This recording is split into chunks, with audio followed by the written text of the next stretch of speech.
जरा हात वर नको, हात मुठी बांधून पाहिजे। जय ओबीसी।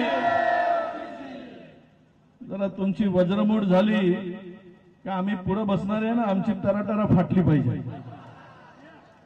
कारण कोणाच्या भरोशावर आमदार आम्ही? तुमच्या भरोशावर। निवडून जातो तुमच्या भरोशावर, मस्ती करतो तुमच्या भरोशावर, आणि तुमच्या अंगावर आली का आम्ही आपला पळ काढतो। त्यामुळं लक्षात ठेवा, लोकप्रतिनिधी कोणी कोणत्याही पक्षाचा असो, तुमच्या भरोशावर निवडून आला त्याला वटणीवर आणण्याचं काम सुद्धा ओबीसी बांधवांनी अन्याय झाल्यावर करायला पाहिजे। तो विजय वडेट्टीवारासह ठोकून काढू, एकदा आवश्यकता पडली तर एकदा बदलून काढू, पण हक्काचा कोणी मायचा लाल हिरावून घेऊ शकणार नाही। ही वज्रमूठ आज गोंदियातून सुरुवात झाली आहे, याचा निश्चितपणे मला अभिमान आणि आदर्श वाटतोय गोंदियाचा। या सगळ्या आयोजकांमध्ये बबलू भाऊ कटरे, अमर भाऊ, आमचे श्राव कटरेजी, सर्व ओबीसी बांधव आणि माझ्या हजारोच्या संख्येने या ठिकाणी आलेले सर्व ओबीसी बांधव भगिनी आणि तरुण मित्रांनो, 2 सप्टेंबरचा जिया, दोनही जिया अजूनही सरकारच्या वेबसाईटवर आहे। एक पात्र आहे, दुसरा साधा जिया। आता पहिले काढलेला होता पात्र, आम्हाला वाटलं पात्र असतील तर भेटतील, पण तो पात्र शब्द पुन्हा जरांगे पाटलांच्या दबावात सरकारने बदलला आणि पात्र काढून टाकला। याचा अर्थ असा होतो की तो सरसकट हैदराबाद गॅजेटियर प्रमाणे सरसकट मराठा समाज ओबीसी मध्ये येण्याचा मार्ग मोकळा होतो।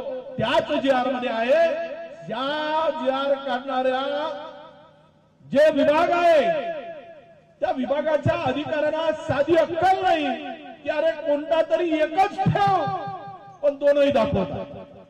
म्हणजे दोनही जीआर दिसत आहे, एक काढून टाकायला पाहिजे, ते दोनही जीआर दिसत आहे। हा झाला जीआर। त्यानंतर यामध्ये या सरकारने आमच्या जे चौकशी, स्थानिक चौकशी हवा, हा एक फॉर्म काढला। तो तुमच्याकडे बबलू भाऊ, तो फॉर्म सगळीकडे वाटा। त्या फॉर्म मध्ये काय दिलाय बघा, त्या फॉर्म मध्ये दिलाय शाळा दाखला, नोंदणीकृत दस्त, वीज बिल, ग्रामपंचायत दाखला आणि माजी न्यायमूर्ती श्री संदीप शिंदे समितीने ठरवून दिलेले निकष आणि त्याच्या खाली प्रतिज्ञापत्र। आता मला सांगा, या निकषामध्ये जर शिंदे समिती नेमली कोणी? सरकारने। कुणासाठी नेमली? मराठा समाजासाठी। ती समिती अहवाल कुणाच्या बाजूने देईल? ओबीसीच्या बाजूने देईल की मराठ्यांच्या बाजूने देईल? सरळ आहे। आणि मग त्यामध्ये सुद्धा प्रतिज्ञापत्र द्यायचं आहे आणि प्रतिज्ञापत्र जो देईल तो त्या ठिकाणी पात्र होईल। याच्या पुढे काय जाऊन कुणबी मराठा, मराठा कुणबी, मराठा जात प्रमाणपत्र काढण्यासाठी चौकशीसाठी जोडलेली कागदपत्र, अर्जदारांच्या कुटुंबात नातेवाईकांमध्ये कुणबी, मराठा कुणबी व कुणबी मराठा मिळालेल्या जात प्रमाणपत्राची प्रत वैधता प्रमाणपत्रासाठी साक्षांकित करावी। त्यानंतर अर्जदाराचे यांचे वडील, आजोबा, सख्खे भाऊ, सख्खी बहीण, सख्खे काका काकी, आत्या यांचा दाखला। त्यानंतर पुढे लिहिलाय विवाहित स्त्रीसाठी स्वतःचा शाळेचा दाखला। याच्या पलीकडे निकष काय ठेवल्यात बघा। म्हणजे नातेवाईकांनी प्रतिज्ञापत्र दिले आहे का? तर हो। सण कोणते साजरे करतात? बैलपोळा। आता बाबा मी बैलपोळा, आता बैलपोळा कोण साजरे करतात? ओबीसी करतात। म्हणजे याचा अर्थ दुसरा आहे का?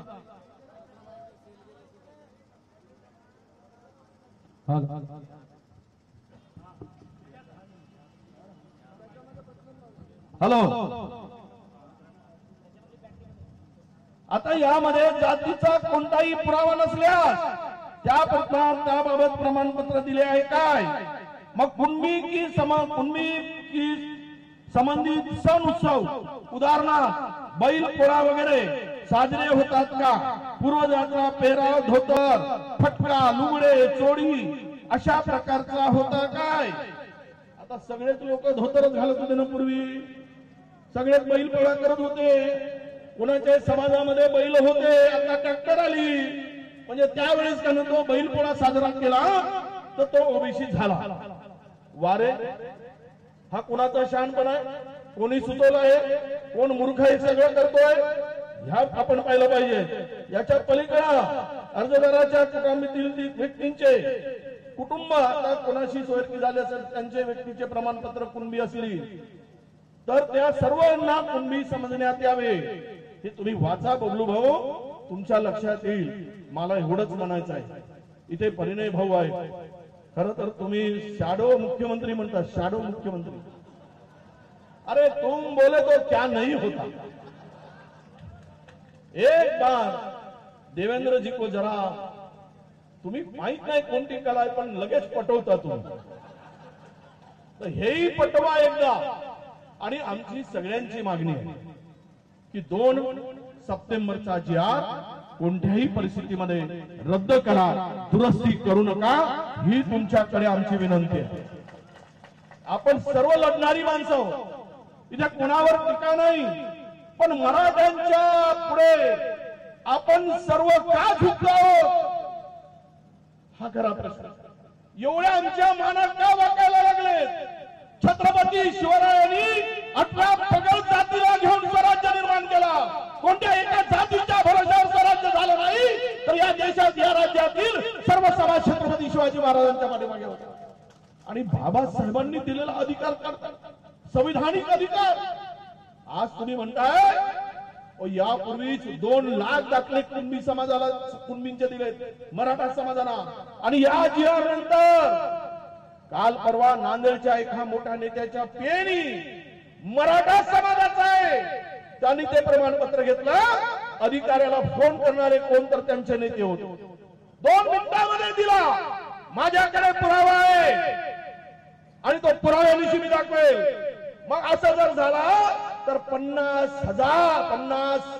लाख मराठा समाज ओबीसी मध्ये येईल. पहिलेच 2 पोळ्या आहेत, खाणारे 10 तोंड आहे. आमचाच पोट भरत नाही, आम्हीच पहिले कुपोषित आहोत. मग हे पैलवान घुसले, आमच्या 2ही पोळ्या नेतील आणि आम्हाला उपाशी मारतील. हे लक्षात घ्या तुम्ही. हे षडयंत्र आहे, केवळ ओबीसी म्हणून चालणार नाही. अरे मी सांगतो, मी इथे नेता म्हणून नाही, तुम्ही जिथे बसवाल तिथे बसेल, पण ही लढाई आपण लढली पाहिजे, नाहीतर आमच्या पिढ्या बर्बाद होतील. हे तुम्हाला सांगायचं आलोय. पिढ्या बर्बाद करतील.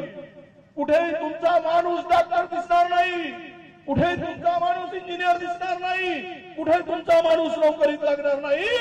जिसके हात में लाठी उसकी बहीण. आणि लाठ्या कोणाच्या हातात आहेत ते तुम्हाला माहित आहे. कुठे जाणार आहे हा 18 पगड जातीचा 12 बलुतेदार, 18 बलुतेदार? याची काय गती होईल? हा कुठेच दिसणार नाही तुम्हाला. पहिले जिल्हा समित्या होत्या, जिल्ह्यातील माणसं लागली जायची. आता जिल्हा निवड समित्या राहिले नाही. सर्व जागेवर आता महाराष्ट्रातील कोणत्याही मुलाचं नोकरीसाठी अर्ज करण्याला मुभा आहे आणि त्याला सिलेक्शन करण्याचा अधिकार आहे. तुम्ही पहा, गडचिरोली जिल्हा म्हणताय, चंद्रपूर जिल्ह्यामध्ये ज्या ओपन मध्ये आणि ओबीसी मध्ये लागले त्यातील 52-53% मुलं मराठवाड्यातील मराठा समाजाचे पोलीस मध्ये लागले. सर्व जागा बळकावून घेत आहेत. मी त्यांचा विरोधक नाही, दुश्मन नाही. तुम्हाला ईडब्ल्यूएस दिला, तुम्ही त्याच्यातून घ्या, पण आमच्या गरीबावर कशाला तुम्ही हक्क दाखवताय? अरे आमचं ताट अर्धवट भरलेलं नाही, आमच्या ताटात खायला नाही. जे काही असेल ते हिरावून घेऊ नका, ही मागणी आमची आहे. आणि हा मला अभिनंदन करावंसं वाटतं की आपल्या सर्वांचं ज्या ताकदीनं तुम्ही उभे झालात गोंदियापासून हा एल्गार महाराष्ट्रात कोपऱ्या कानाकोपऱ्यात जाईल। सरकार कुणाचंही असेल त्याला झुकल्याशिवाय वाकल्याशिवाय आपण थांबणार नाही, ही हिंमत आपण दाखवली। फार वाईट दिवस आहे तुम्हाला समजा। कोणीतरी कालेलकरांचा उल्लेख केला काल परवा नागपुरात येऊन, कुठले मुर्दे आदळून तुम्ही काढताय काही संबंध नसताना मंडळ आयोग लागू झाला। मंडळला विरोध करणारी कोण होती का मंडळ? यावर बोललो तर वेगळ्या दिशेने विचारताय। फटके कोणी खाले त्यावेळेस? अरे बाबासाहेबांच्या विचारांनी प्रेरित झालेला माणूस ज्यावेळेस रस्त्यावर उतरला त्याला फटके खायची पाळी आली आणि आमचा ओबीसी खऱ्या अर्थाने त्याला अक्कल नव्हती, त्यावेळेस त्यांनी मंडळला साथ दिली। अक्कल तुमची नव्हती म्हणून आमची अक्कल नव्हती, आम्हाला अक्कल नव्हती, आम्ही रस्त्यावर उतरलो मंडळच्या अख्खा मंडळच्या बाजूला। त्याच वेळेस जर मंडळ चालू झाला लागू झाला 100% तर माझा एकही ओबीसी माणूस मागे राहिला नसता। पण काय करतात दुर्दैव आहे बांधवांनो, खर तर याच्यावरचा एकच पर्याय आहे की याच्यावरचा पर्याय जात न्याय जनगणना होणं आणि जिसकी जितनी भागीदारी उसकी उतनी हिस्सेदारी, याच तत्वाने जर गेलो तर आपल्याला सगळ्यांना न्याय मिळेल। आणि विशेष करून मी परिणय भाऊ, तुम्ही इथे येऊन जे बोललात मी तुमचं अभिनंदन करतो, पण एक सांगतो की आपण मला अध्यक्ष करायला असा विषय नाही। अध्यक्ष तुम्ही वा सत्तेतील माणूस अध्यक्ष झाला पाहिजे। तुमच्या पाठीमागे आहोत, तुम्ही ठोसा मारा, माझा ठोसा काही जोरात लागत नाही आणि लागला तर मला काही तुम्ही सोडत नाही, माझ्या मागे लागूनच राहता। त्यामुळे ठोसा तुम्ही मारायची ताकद ठेवा। मी तुमच्या पाठीमागे आहो आणि सोबत आहो, पाठीमागे नाही। तू आगे चल, मैं पीछे हूं, ऐसा नहीं, भागने वाला नहीं हो। मैं भी छाती पे घाव सहने वाला आदमी हूं और लड़ूंगा जब तक जाने आमदार की फामदार की गेली भारी पहिले काय ओबीसीच्या हक्काचं संरक्षण हे नंतर होत बसेल। इतके वर्ष झाले आम्ही लढतो, जे जे केलं आम्ही मंत्री असताना सगळ्यांच्या पुढे आहे।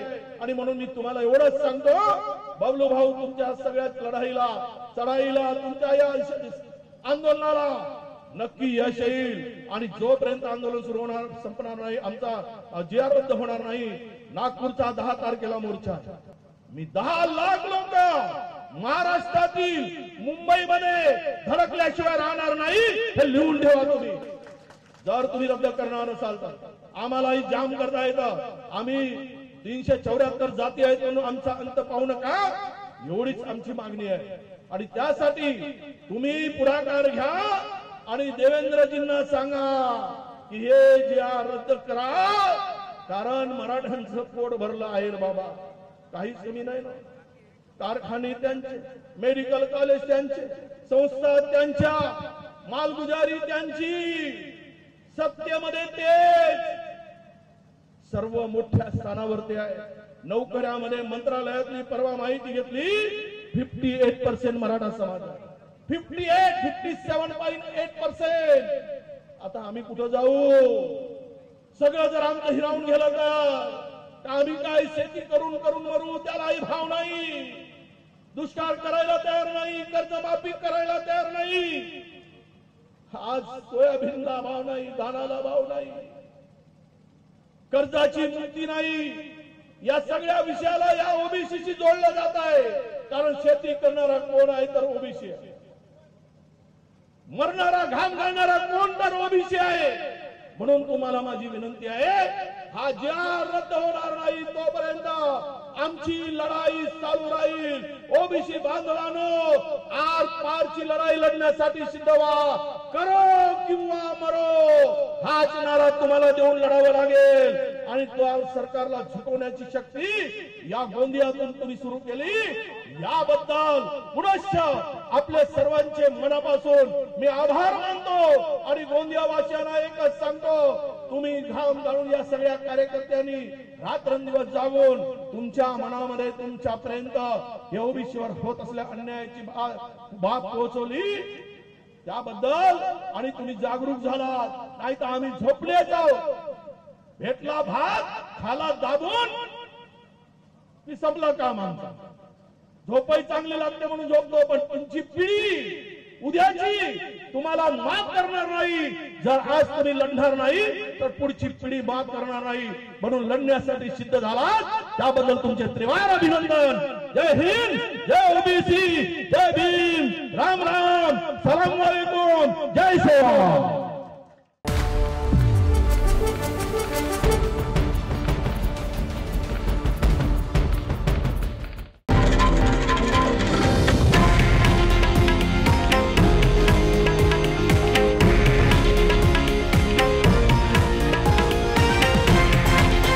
हे आहे देशातील नंबर 1 न्यूज नेटवर्क आणि आपण पाहत आहात TV9 मराठी, एकमेव.